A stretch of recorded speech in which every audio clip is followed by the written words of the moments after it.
How you doing? This is Martin here from Soul Trail. Okay, so today I'm up in the woods and I want to do a review on my Lanshan. It's the 2021 version with the 4 seasons inner. This has been my first ever pole tent and I just love it. I think every tent should be in khaki brown colour. It's unbelievable. So before I even take it out, let's weigh it and yeah, let's go from there. So this is coming in at 990 grams. Now I do have the ground sheet with this, so it is going to add weight. It is 790 grams, but with the ground sheet it's coming up to 990. So okay, let's get pitching. It's a bit of practice needed for this kind of tent. Now it's not like the X-Mid or anything like that, which is very easy, but so when you get this, get practicing out the back garden, but for the price of it, it's one hell of a tent. Okay, let's get after. Okay, let's open her up. I do like the stuff sack that it comes in.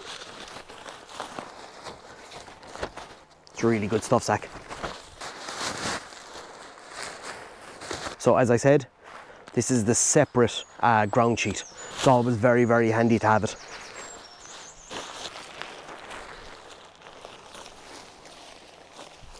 So if you're ever pitching a tent like this, or any other tent, I always say, do your zips. You'll get the proper tension when the zips are done. You'll get it into shape better. So these are the pegs we got. Oh, they're very small. They're not big at all, and there's a grooved notch here, which, being totally honest, it's not good at all. I have only used these once and they were okay, they did the job, but I always worry about, I'd like to have a bigger notch to hold in the wind, because if you have any slack at all in the actual tent, well then you're goosed. Okay, but I'm using these today because they're the ones I got with it. Just peg out each corner. The one thing about this tent, you can see, look at the colour of it even on the ground here. It is so camouflaged. I love it. So it's a hiking pole tent. The X-Mid, you put it up this way, which a lot of people were worried about, but it seems not to be an issue. But this one, you actually use the top to go up. So you set this 120 centimeters and then put it in.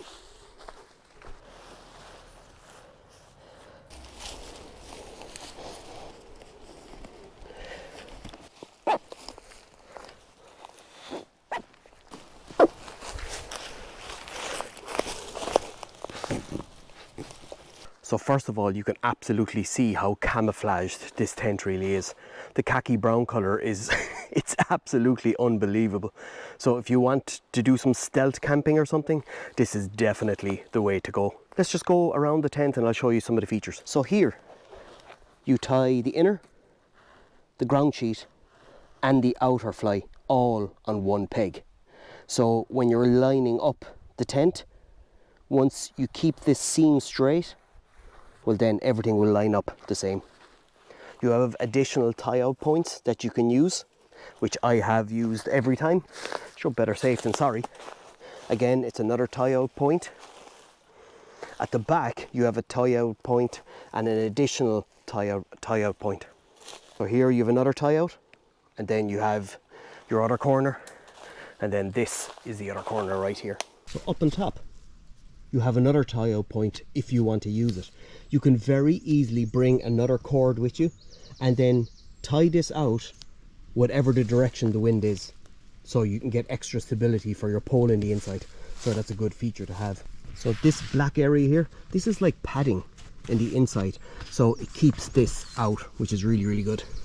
So that's for good venting that in there. Personally, I didn't have a lot of issues with condensation, but I know a lot of people have in the past. Okay, let's pop over here and I'll show you. You have good Velcro to stop the flapping in the wind, and additionally this is like, there's a padding inside this as well, so it's a bit stiffer, so it won't flap very bad in the night time. So yeah, it's a good feature to have there. This is one area where the issues were all coming. This black clip, for a lot of people, have broken and they had to add a different one to it. So for me, so far, I didn't have an issue, but what I would do is tie that one out separately, tie that one out separately, that means you can leave that door fully open and when you're opening this. So that's what I do anyway. So this is the 2021 version. The versions before that you had to actually put seam sealer on all the seals. I only found that out after that I actually seam sealed them, but if people are interested, I want to show you how I did it. It's not a case of getting the seam sealer and putting it directly on.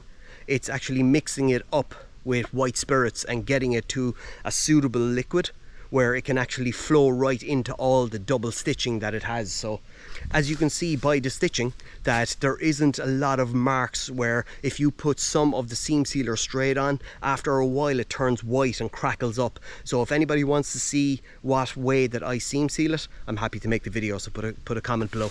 But as I said, I did it on the 2021 version not knowing that it was already sealed. For sure, how bad? Double it up. So the outer of this tent, it's a PU coated 5,000 millimeter hydrostatic head. So the one thing about sill, it's very, very light, but it does stretch when wet. So in the nighttime you may have to readjust your tent to suit. So that's the one thing.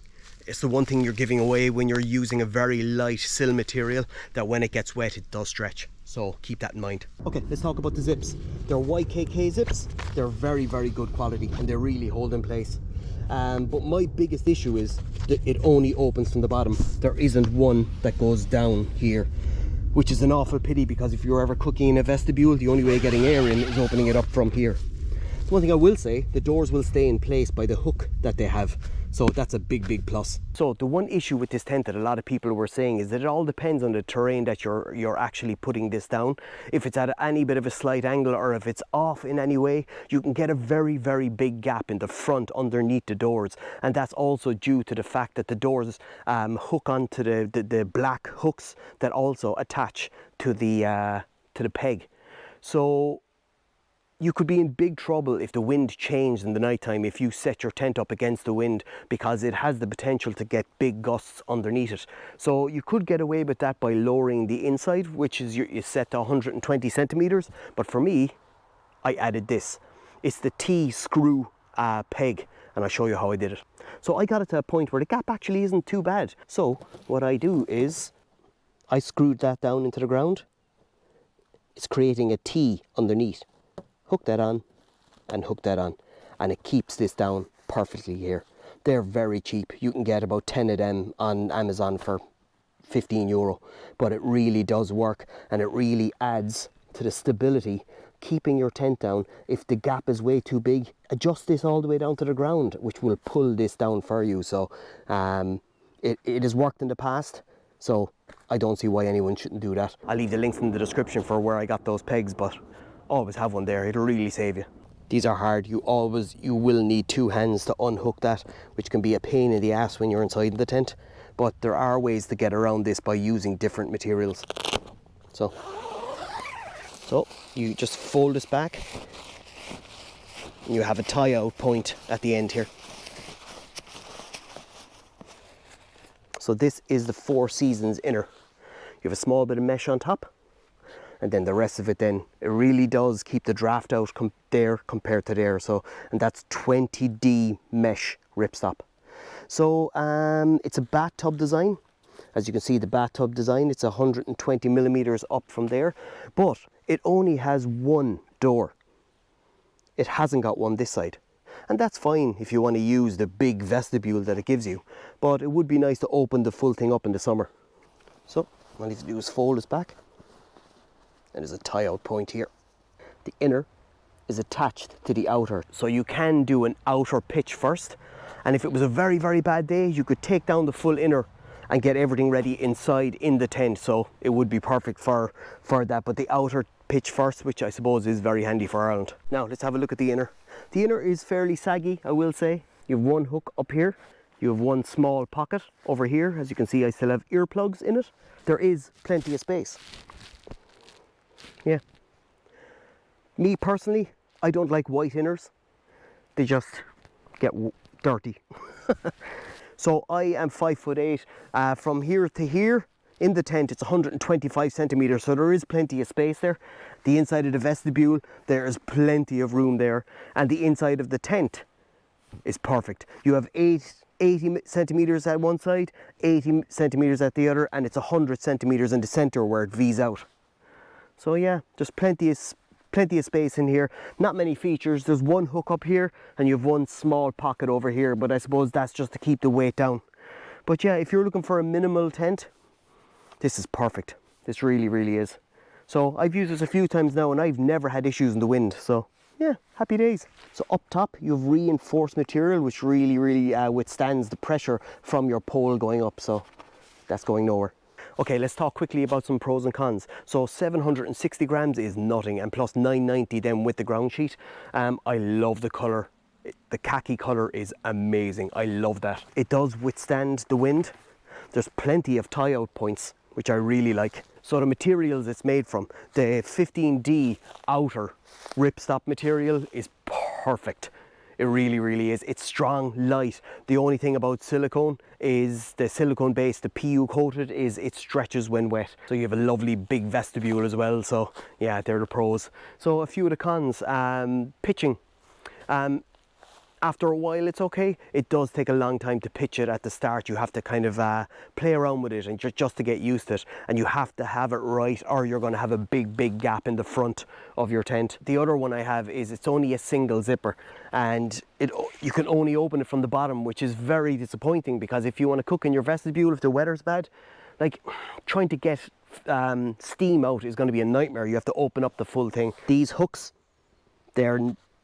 a lot of people have broken them and replaced them. So for now, I'm hoping that the newer versions are going to have a more steel there, but there are ways you can do this. So this is a good add-on, if I don't say so myself. So then there's condensation. A lot of people were reporting that they had a lot of issues with condensation in these tents. I haven't. As I said, my lungs are probably smaller, I'm not sure, but I didn't have issues so far with it. But a lot of people are saying it's a big concern. The other one is there's no way of adjusting the inner. So the inner is a bit saggy, and there's no way of adjusting it, you know. So I wish there was more ways of adjusting the inner tighter. But again, you have enough room in there that it's not going to be hitting your face or anything like that. Okay, so there you have it. That's the 3F UL Lanshan 2021 version with the 4 Seasons inner. So yeah, it's an incredible tent, especially for people who want to start getting into their trekking pole tents. This is a brilliant entry level one for a good price. You'll get this for around 160 quid, but they're always on different deals and sales. So absolutely keep looking out for that. But the quality of it is very good. There are a few issues with it, but they're not deal breakers for me. They're really, really not. And the fact the 2021 version, you didn't have to seam seal it like I did. So if anybody is interested in seeing a video of what way and the technique I use for seam sealing, I'm happy to make something for that. So make sure you put it in the comment. All right, thank you so much for watching. This is Martin here from Soul Trail, and yep, we'll talk to you in the next one.